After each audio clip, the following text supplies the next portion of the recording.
High, আমি প্রিয়াঙ্কা। আজকে print making এর কাজ করব। দেখো, রোলারটা রেখে দিয়েছি। এখন কন্টেনার থেকে কালিটা বের করে নেব। খুব সাবধানে বের করবে, হাতে লাগলে হাত পুরো কালি কালি হয়ে যাবে। কালিটা বের করে নেব। তোমরা কাঁচ অথবা কোনো টাইলসের ব্যবহার করতে পারো। কালিটা ভালোভাবে রোলারে লাগিয়ে নিতে হবে অনেকক্ষণ ধরে।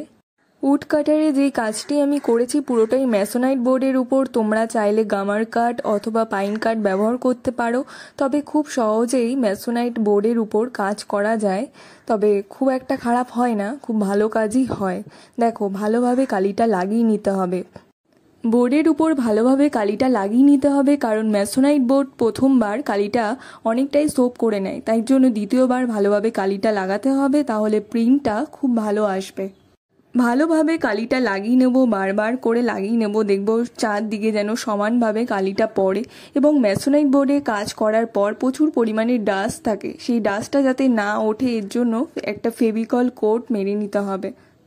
রাইস পেপার, নেপালি হ্যান্ডমেড অথবা 5 মিনিটেও প্রিন্ট নিতে পারো, তবে আমি এখানে 5 মিনিটে প্রিন্ট নিয়েছি। প্রিন্ট নেওয়ার প্রসেসটা হচ্ছে ম্যাসোনাইট বোর্ডটির উপর খুব সাবধানে পেপারটি পাততে হবে, তারপর আরেকটি পেপার দিয়ে স্টিলের চামচ দিয়ে বারবার আস্তে আস্তে চারদিক ধরে ভালোভাবে সেটাকে প্রেসার দিয়ে ঘষতে হবে।